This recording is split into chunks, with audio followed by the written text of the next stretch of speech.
Have you ever poured your heart into someone else's dream, only to be told you don't belong in the room where it's celebrated? I'm Camilla, 32, and I learned that lesson the hard way at my sister Kay's graduation party, a night I paid for with $850. I didn't have only to be escorted out like a stranger. That moment wasn't just a sting. It was the crack that split open years of silence, revealing a family who used my money, erased my name, and rewrote me as the outsider in their perfect story. Let me take you back to that evening in Minneapolis, where the truth started to unravel, and I began to see the cost of my loyalty. The sun was dipping low when I pulled up to the Bloomington estate, its manicured hedges and gurgling fountains screaming wealth I'd never known. Cars lined the street. My dad's crooked pickup, Kay's polished Jeep, but Grandma and Grandpa's Civic was missing a quiet absence that pricked my gut. I'd been covering Kay's rent and tuition for years, skipping dinners to send $750 monthly, $200 each semester. No complaints. I wasn't expecting a parade, just a glance, maybe a nod as I walked up in my clean white blouse and hole-free jeans, hair pulled tight. My phone glowed with a screenshot of the invite scavenged from Mom's Facebook comments. The only way I ever heard about family events. Music floated from the backyard, glasses clinked. Someone toasted, "To the future." And cheers erupted. I was almost there. At the gate, 2 security guards loomed, one lanky one built like a fridge. Private celebration. The bigger one barked. I kept my voice steady. "I'm her sister Camilla." The lanky one tapped his earpiece, muttering while I stood, arms limp, the laughter behind me, sharpening the air. Then the door swung open. Kay glided out in a glittery gold dress. $698, my money phone glued to her hand. Mom followed in her pastel cardigan, Dad unshaven, but smirking. Kay didn't hesitate. "She doesn't belong here," she said, flat as a blade. I laughed, thinking it was a jab, until Dad chuckled.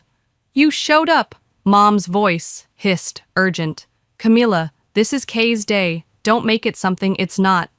I met her eyes. "You mean like pretending I don't exist?" Dad laughed again. "Come on, you know how things are." Kay sneered. "You only helped to hold it over me. I could have listed every payment, every sacrifice, but instead I said, 'Then you're welcome.'" The gravel crunched under my flats as I walked back to my car. No tears, just a silence heavier than any fight we'd ever had. In the driver's seat, I typed one line, "Starting next month, your rent's on you. Good luck." I hit send, started the engine, and left the estate behind like a book I'd finally closed. Home felt sharper that night, the flickering streetlight on Central Avenue cutting through the dark. I dropped my keys in the bowl, kicked off my shoes, and sank onto the couch, one arm over my eyes. My phone buzzed, blocked caller. I let it ring. Twice more, same number, same silence. I didn't answer, but I didn't turn it off either. Some stubborn part of me wanting to know who couldn't let it go. The night was still the neighbor's TV, humming faintly, a car door slamming in the distance. I saw Kay's face, her gaze sliding past me like I was a delivery driver who'd wandered into her spotlight. They didn't forget me, they chose to erase me. That wasn't new. My birthday buried under a January blizzard had passed without a call, while Kay posted champagne flutes and sparkler desserts captioning, "Grateful for the ones who matter." Mom's text came the next day. "Hope, you're okay. No happy birthday, just a check-in to cover her bases." Weeks later, I noticed a tab in my bank account shared access Judith's name in bold. She'd been tracking every $5 coffee, every late Netflix charge ever since Kay asked me to send rent to Mom's account for easier tracking. I hadn't questioned it. That's what they banked on. 2 weeks before the party, Kay texted, "No greeting. Just need a dress." "Budget?" I said, $200, stretching my limit. She sent a screenshot, a sleeveless gold gown, $698 plus tax. This one. "You wouldn't get it, but this demands polish." I missed my bus staring at those words. I still paid. Sent the money, got a thumbs up emoji. Her Instagram glowed with the dress, captioned, "Deserve every bit of this moment." No mention of me. The silence wasn't forgetfulness. It was a choice, and I was starting to feel its weight. What's worse than being erased by your own family? Finding out they're laughing about it behind your back. I thought I'd seen the depth of my sister Kay's betrayal at her graduation party, the one I funded for $850 only to be turned away. But a few days later, a message from my cousin Marlene cracked that illusion wide open, showing me just how far Kay's cruelty stretched. That was the moment I stopped swallowing the silence and let the truth spill out. It was a Thursday night, the hum of my space heater, the only sound as I folded towels fresh from the dryer. My phone buzzed, startling me, Marlene's name glowing on the screen. We weren't close. She was younger, quiet at family gatherings, always smiling but saying little. Her text read, "Can I send you something privately? You need to see this." My pulse ticked up, but I typed, sure. 3 screenshots landed seconds later, each one a knife. A group chat K plus real ones unfolded before me. Kay's words led the charge. Told y'all she'd show up, so desperate to be part of everything. Another, she pays my bills and still gets treated like trash, must love it. Someone else chimed in. Did she cry? Please tell me she cried. Kay's reply, didn't stay long enough. Too bad I would have filmed it. The second screenshot burned hotter. A stranger asked. You didn't invite her after she paid all that? Kay answered. Why should I? Paying doesn't mean you're family, it means you're useful. The third was a meme my face, an old Facebook photo edited with ATM, but make it sad. I sank onto the couch, the screen's glow harsh in the dark. These weren't careless words, they were sharpened to cut. Marlene texted again. I was added to that group by accident last year. Never left, just watched. She didn't notice, I was still in it. A pause. I'm not sending this to be mean. You deserve to know who you're defending. I didn't cry, didn't spiral. A cold clarity settled instead, like stepping into crisp air after a stifling room. Thank you, I typed seriously. She sent a single heart. I opened the family group chat, the one filled with baby photos, bad jokes from Uncle Harold, and no messages to me since the party. The cursor blinked for a full minute. Then I typed, let me show you what your perfect daughter thinks of me. I attached Kay's screenshots, no explanation, just the raw truth. I hit send and watched the timestamp tick. 10 minutes passed, no replies. Then a single move, Aunt Martha left the group. No goodbye, just gone. That quiet exit told me more than any defense could. The seams of our family's facade were splitting, and I wasn't the only one who saw it. The silence wasn't heavy anymore. It was mine to wield. What do you do when the people who should love you most twist your pain into their inconvenience? After I exposed my sister Kay's venomous group chat in our family's digital sanctuary, I thought the silence would be my victory. But silence, I learned, can be a weapon turned back on you. In the days that followed my mother Judith's call and a tense meeting with Kay pushed me to confront the lies head-on, while an unexpected visit from Grandpa Harold lit a spark of hope in the ashes of my trust. This was the moment I stopped begging for truth and started demanding it. The family group chat stayed dead quiet after Aunt Martha's exit, a void that echoed louder than any argument I was microwaving leftover curry when my phone lit up Judith's name, a rare sight. I let it ring, the hum of the microwave masking my hesitation. She called again, insistent, so I tapped, accept, bracing myself. Camilla. She began, her voice dripping with that rehearsed softness. I wish you hadn't posted that. You've upset your sister deeply. The words hung like damp laundry, heavy and unwanted. I let them linger before replying. You mean the sister who humiliated me after I paid for her party? Judith sighed, all exasperation. She was emotional. It was her day. I leaned against the counter, the linoleum cool under my palm. For me, it was the day I learned you'd rather erase me than face a flicker of discomfort. She deflected sharp now. We were keeping things peaceful. Why drag up every little thing? Kay's younger, figuring it out. Be the bigger person. The phrase stung, a tired script I'd heard too often. When did you last wish me a happy birthday, Mom? Silence. Her pause was louder than any apology. That's not fair, she mumbled. It's not about fairness, I said, voice steady. It's about choice. I hung up before her next excuse could land, the click of the call's end, a small rebellion. Days later, I sat across from Kay in a downtown Minneapolis cafe. its exposed brick walls a neutral stage for our standoff. She arrived late, draped in curated loungewear sunglasses perched indoors. Migraine, she quipped, smirking as I gestured to the lenses. The air between us crackled taut as a wire. "I'm not here to scream," I said, folding my hands. "I'm here to warn you. Twist my story again, and I won't stay quiet." Kay rolled her eyes, glancing at her phone. "God, you're so dramatic. This isn't court." I leaned forward, voice low. "You deleted my name from every thank you, gave Mom credit for my money. That's not forgetting. That's theft." She waved me off. "Mom made sure the checks cleared," I snapped. "She made sure I paid her directly.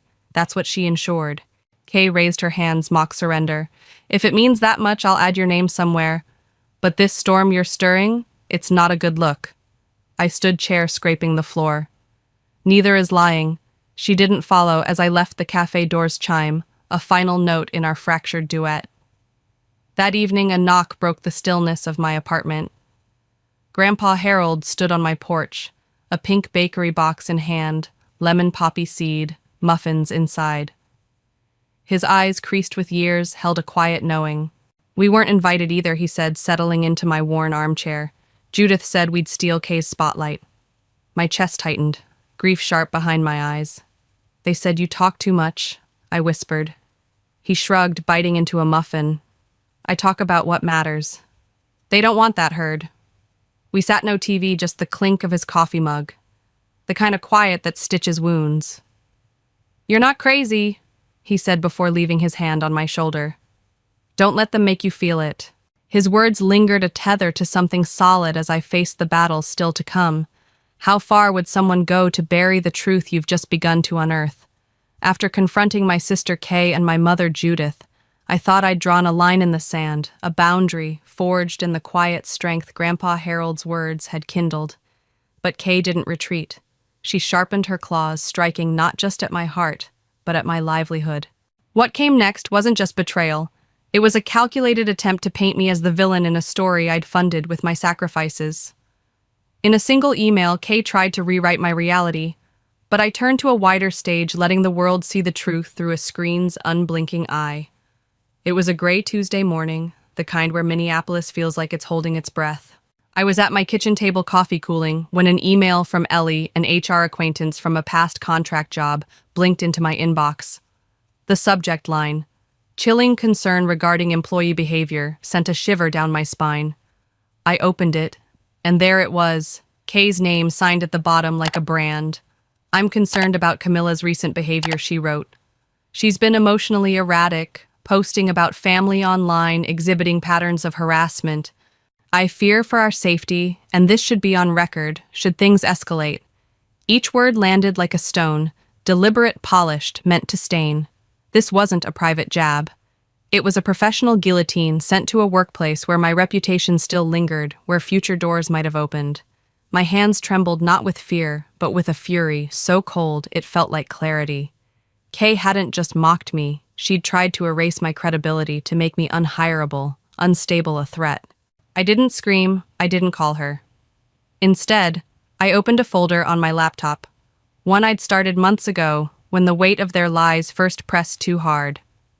Screenshots of Venmo transfers $750 monthly for rent, $200 per semester for tuition, texts from Kay emoji-laced. Thanks for the car insurance I'd covered when Judith forgot, payment confirmations emails, and a digital trail of my quiet devotion. These weren't just receipts. They were proof of a life I'd poured into her future, unacknowledged, now weaponized against me. I logged into Reddit, my throwaway account, a silent refuge, where I'd lurked through others' family dramas, finding solace in shared pain. I knew how this platform worked, how truth could ripple if you laid it bare. My fingers hovered, then typed each word, measured, unadorned. My sister tried to have me kicked out of the graduation party I paid for. Then she wrote to my job saying I was unstable. Here's what happened. I chronicled it all. No embellishment, just facts. The $850 party, the security gate, Kay's dismissal, the group, chat's cruelty, my silent sacrifices. I attached screenshots, Venmo logs, Kay's texts, and the email to HR. I ended with a line that felt like exhaling after years. underwater. Silence protects abusers. I'm done being quiet. I hit post, closed my laptop, and waited. The response didn't creep in. It surged. Within an hour, 1,000 upvotes, comments flooding. This is emotional abuse. You're not crazy. I've been there. My family used me too. You're brave for this. By noon, it hit the subreddit's front page. Strangers' words wrapping around me like a shield I hadn't known I needed. My phone buzzed Kay's number. I let it go dark. The screen's glow fading as I stared out my window, the city's pulse steady beyond the glass. This wasn't just my story anymore. It was a beacon, and others were answering its call. The weight of that moment shifted something inside me. I wasn't just fighting for myself now. I was fighting for every invisible scar carried by those who read my words. Kay's email had aimed to silence me, but it misfired, pushing me to a platform where my voice couldn't be deleted. The Reddit thread grew, each comment a crack in the facade my family had polished for years. I didn't know what Kay would do next, but I knew I'd meet it head-on, armed with a truth that was no longer mine alone to carry. What happens when the truth you've set free starts dismantling the lies others have built around you? After my Reddit post exposing Kay's betrayal went viral, I felt the world shift, strangers' voices amplifying my own. But my family didn't retreat quietly. They doubled down, rewriting me out of their legacy with a cruelty that cut deeper than any gatekeeper's dismissal. In the days that followed, a hidden document and a showdown stripped away, the last illusions leaving me to wield the truth, not just for myself, but for anyone who'd ever been erased. The Reddit thread burned bright, thousands of upvotes and comments piling up like kindling. "This family is a masterclass in manipulation," one wrote. "I hope she never gives them another second of peace," said another. My phone buzzed with Kay's call, but I let it fade, the silence. My first victory. Her Instagram went private. Stories vanished. Judith's Facebook locked tight. A digital retreat that spoke of panic. Then a voice memo from Jamie, a high school classmate tied to Kay's circle, landed in my inbox. 5 minutes of chaos, laughter, gum chewing. Then Kay's voice sharp. "She's my ATM. She'll cave, always does." A quieter voice murmured, "That's cold," Kay snapped back. "Guilt is cheaper than gratitude." My stomach didn't twist. It settled, the truth, no longer a shock but a confirmation. I posted the memo to Reddit titled, "Turns Out." I wasn't crazy, just surrounded by people who profited from the lie. The response exploded, comments quoting Kay's words like evidence in a trial. Aunt Martha left the family group chat again, her silence a quiet rebellion. Then one early morning the mail slot rattled. A brown envelope lay on my floor. No return address, my name scrawled in unfamiliar ink. Inside, a scanned will, my parents highlighted, annotated, and brutal. Every asset, every heirloom, every dollar went to Kay. My name wasn't mentioned, not even as a footnote. The air left my lungs, not from surprise, but from the starkness of their choice. I forwarded it to Grandpa Harold, who called within minutes. "That's new," he said, voice low. 2 years ago, you were in it." Another call followed, Eleanor, a distant relative, whispering, "Judith didn't tell anyone. Said you were too dramatic for anything real." I laughed, bitter, the sound echoing in my empty kitchen. 2 days later, I walked into Judith's house, unannounced, the envelope in hand. Kay lounged on the couch, loungewear pristine, scrolling her phone. Walter sat at the dining table, newspaper open like a shield. Judith stood on the stairs, arms crossed, ready to lecture. I dropped the will between them. No theatrics. One honest conversation, I said, "That's all I want." Judith opened her mouth, but I cut through. "If your love was conditional, say it. If family means silence and service, admit it. Stop dressing it as care." Walter glanced up, eyes narrow. "That's not fair." I held his gaze. "What's not fair is rewriting history and calling it healing." Kay reached for her phone, but I warned, "Don't. If you're recording to make me look unhinged, wait till I'm gone." Her hand froze. Judith tried again. "You don't understand." I shook my head. "I understand more than you ever gave me credit for." I stepped back, the house's curated warmth, same photos, same furniture, feeling like a museum of lies. "This place isn't mine," I said. I just funded the illusion. I left the doors click final. By evening, I'd uploaded the will to Reddit captioned, "Let's stop pretending this was ever about family." The thread ignited. "This is next level manipulation. She gave everything and got erased. Where do I send her flowers?" Kay deleted her Instagram. Judith's Facebook vanished entirely. Eleanor texted, "I didn't know I didn't." I half believed her, but belief wasn't my currency anymore. Harold called voice, steady. "Proud of you." I stood at my window, the city's lights blinking out one by one, and felt the weight lift, not gone, but shared, carried by a chorus of voices who saw me when my family wouldn't. When you've torn down the walls others built to cage you, what do you create in their place? After exposing my family's lies, Kay's venom, Judith's erasure, the will that wrote me out, I found not emptiness, but space. Space to rebuild, to choose myself, to speak for others, still silenced. In the weeks that followed, unexpected allies and a new purpose anchored me, and I learned that truth doesn't just break chains. It builds bridges to those who've walked the same shadowed paths. This is how I found my voice, and why I'm asking you to find yours.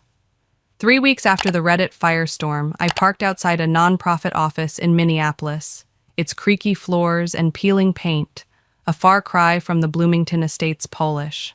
My desk was bare. No photos, no clutter, just a clean slate. As director of outreach, I chased grants, emailed shelters, and planned Zoom calls with purpose, not dread. The salary was modest, the hours flexible, the mission mine. Marlene and Adrian visited one rainy morning with damp curls and hesitant smiles.